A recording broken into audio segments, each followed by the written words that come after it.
जब हमारे जीवन में कई तरह की उलझनें होती हैं या फिर अधिक खुशी होती है तो सबसे पहले हम भगवान को याद करते हैं।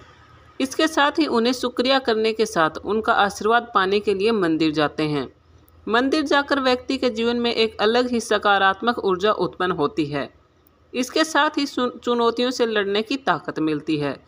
आमतौर पर हम स्नान करने के साथ साफ सुथरे वस्त्र पहनकर अपने आराध्य के दर्शन के लिए निकल जाते हैं, लेकिन हमें यह नहीं मालूम रहता कि मंदिर में प्रवेश के क्या नियम हैं और मंदिर से बाहर निकलते वक्त क्यों कुछ देर के लिए सीढ़ियों पर बैठा जाता है।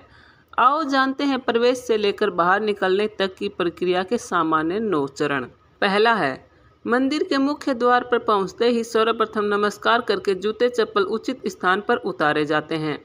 फिर मंदिर की सीढ़ियों को नमन कर मंदिर में प्रवेश करते हैं।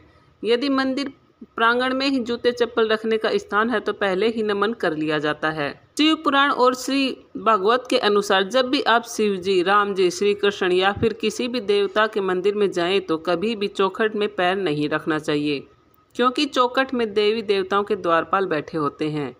ऐसे में अगर उनके ऊपर ही पैर रख देते हैं, इसलिए कभी भी चौखट में पैर न रखें बल्कि फांद कर ही भगवान के दर्शन करें। दूसरा है, जूते चप्पल उतारने के बाद मंदिर प्रांगण में स्थित जल स्थान पर हाथ पैर धोने के बाद संक्षिप्त आचमन किया जाता है, अर्थात मुंह धोना और चारों ओर पानी के छिट्टे डालकर कुल्ला करना और अंत में 2 बूंद पानी पीना। हालांकि आचमन की प्रक्रिया तो लंबी है, लेकिन शरीर और इंद्रियों को जल से शुद्ध करने के बाद आचमन कर लें। इस शुद्ध करने की प्रक्रिया को ही आचमन कहते हैं। तीसरा है, उक्त प्रक्रिया करने के बाद कुछ मंदिरों में सिर को ढक लिया जाता है। रुमाल या अन्य किसी कपड़े से महिलाएं सिर पर चुन्नी या पल्लू ओढ़ लेती हैं। फिर हाथ जोड़ते हुए मंदिर में प्रवेश किया जाता है। ध्यान रहे कि कैप, पगड़ी या हैट लगाकर मंदिर में प्रवेश नहीं करते। कहते हैं कि दुर्गा, कालिका और हनुमान मंदिर में सिर ढककर जाते हैं। महिलाओं को भी मंदिरों में सिर ढककर ही जाना चाहिए। मंदिर में प्रवेश करते समय अपने साथ कोई भी ऐसी चीज ना ले जाएं जिसे शास्त्रों में वर्जित माना गया हो, जैसे चमड़े की बेल्ट और चमड़े का बैग आदि। चौथा है, मंदिर में प्रवेश करने के बाद मूर्ति के समक्ष दाएं या बाएं खड़े होकर नमन किया जाता है। एकदम मूर्ति के सामने खड़े नहीं होना चाहिए। नमन होने के बाद बैठकर प्रार्थना, मंत्र जाप, दीप प्रज्वलन, अगरबत्ती जलाना, हार फूल या प्रसाद चढ़ाना आदि क्रम किया जाता है। 5वां है, फिर मंदिर की परिक्रमा की जाती है। किस देवता की कितनी प्रदक्षिणा करनी चाहिए, इस संदर्भ में क्रमलोचन नामक ग्रंथ में लिखा गया है कि एका चंड्या रवे सप्तत्रिश कार्या विनायके हरेस्त्र कर्त्या शिवस्या धर्म प्रदक्षिणा। दुर्गा जी की 1, सूर्य की 7, गणेश जी की 3, विष्णु भगवान की 4 और शिव जी की आदि प्रदक्षिणा करनी चाहिए। हनुमान जी की 3 परिक्रमा की जाती हैं। मंदिर में भगवान के दर्शन करने के बाद परिक्रमा की जाती है, लेकिन अज्ञानता की वजह से लोग उल्टी परिक्रमा कर लेते हैं। परिक्रमा हमेशा बाएं से दाएं करनी चाहिए। भगवान शिव की आदि। छठा है, परिक्रमा करने के बाद कुछ लोग एक स्थान पर बैठकर पाठ करते हैं, जैसे हनुमान चालीसा का पाठ, दुर्गा चालीसा का पाठ या अन्य किसी तरह का स्रोत पढ़ते हैं। पूजा पाठ के बाद जो भी मनोकामना होती है उसकी प्रार्थना की जाती है। 7वां है, इसके बाद मंदिर से बाहर निकलते वक्त कुछ कदम उल्टे चलते हुए, हाथ जोड़ते हुए, धन्यवाद करते हुए, क्षमा मांगते हुए निकला जाता है। 8वां है, भक्त जब भी मंदिर जाता है तो उसे कुछ देर मंदिर की सीढ़ियों पर बैठना चाहिए। यह शुभ माना जाता है।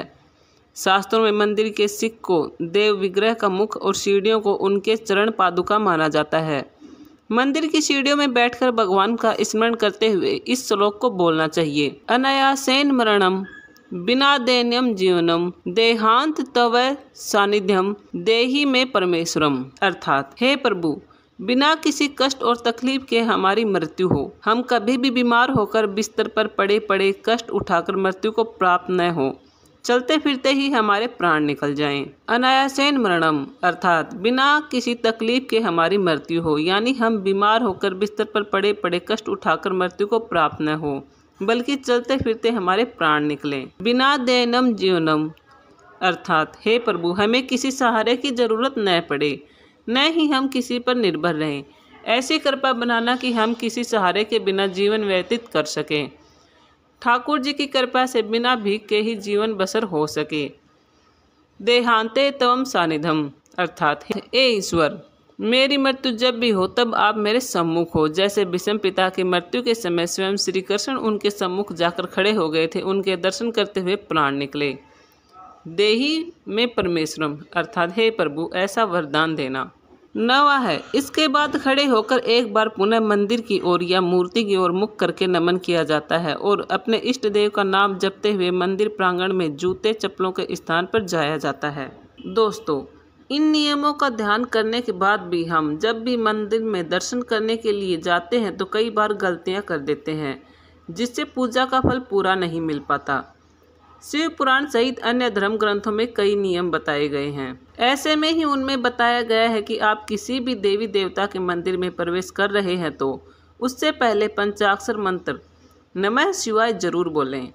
इसके बाद ही मंदिर के अंदर प्रवेश करेंगे। कहा जाता है कि ये पंचाक्षर मंत्र बहुत ही शक्तिशाली होता है, क्योंकि इस मंत्र में संपूर्ण शास्त्र का ज्ञान समाहित होता है।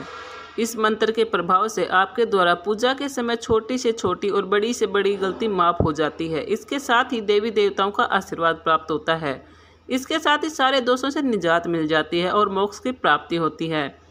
इस मंत्र को आप मंदिर के अंदर बैठते या फिर उठते समय भी कर सकते हैं।